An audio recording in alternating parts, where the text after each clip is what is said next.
Thank you, Mr. Chairman, for holding this committee hearing today. Thank you for the witnesses. Director Kent, you talked about what keeps you up at night. I believe you said, we don't know who came into the country in the last 4 years. And we've cited several times in this hearing that about 15 to 20 million people came into this country under the last administration. And something that you said actually shocked me. You said that 18,000 known and suspected terrorists entered into the country during the Biden administration. Is that correct? That's correct. That's deeply concerning, but I'm really not surprised. Many of us in this committee said that's exactly what was going to happen. I didn't know that those numbers would be as high as they are. One of the other things that really concerns me about what's going on in this country is we continue to let people into this country that do not want to assimilate to our culture and want to harm Americans. I want to go ahead and play a video.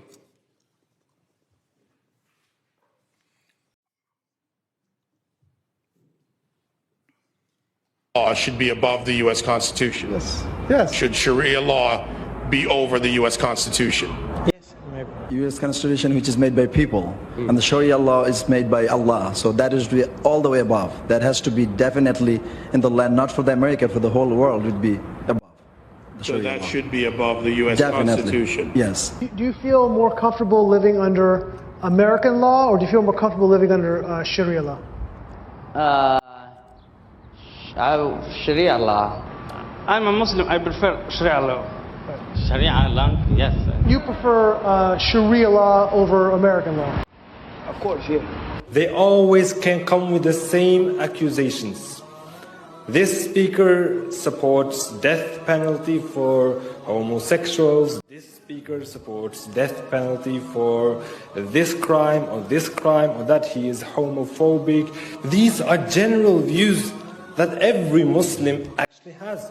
Every Muslim believes in these things. If the law of the land is Islamic, we will respect the law of the land. What if it's not Islamic? If it's not Islamic, then the law of the land and those who make it can go to hellfire, honestly, because Allah said in the Quran, in chapter 33, verse 1, He said, O Prophet, fear Allah and do not obey the disbelievers and the hypocrites. You know why they're worried about the border? Watch this clip here that Vinny just sent with Al-Qaeda. I call upon every Muslim and the infidel, criminal, and arrogant United States. It does not matter if they're Arab, American, or other descent. I'm saying to all of them, revenge, revenge. Do not consult anyone by killing infidel Americans. You should have a lot of determination and a list of your targets should be effective. Director Kent, what do you think when you see a video like that?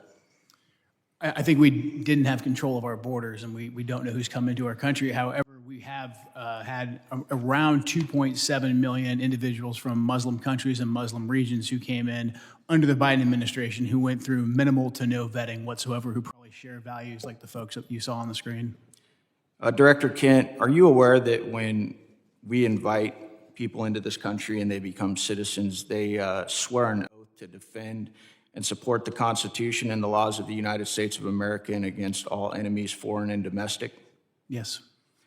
What do you believe the long-term consequences will be if the United States continues admitting individuals who either openly reject assimilation into American civic culture or who falsely swear an oath to uphold the Constitution despite having no intention of honoring it?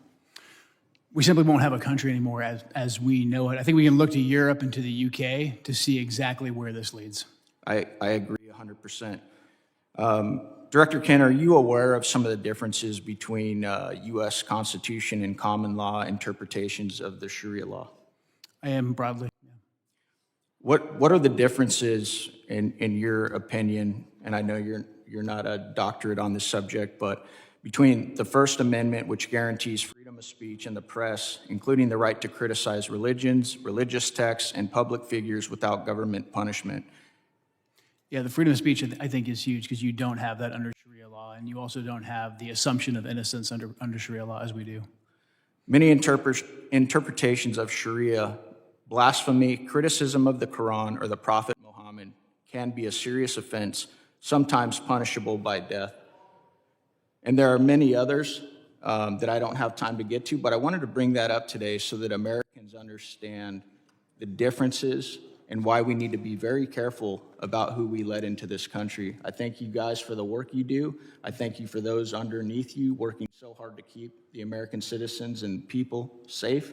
Thank you, Mr. Chairman. I yield back. Gentleman yields back, and I remind if you don't get to questions that you want to ask, you can submit them for the record. So we can do that at the end. I now recognize the gentleman.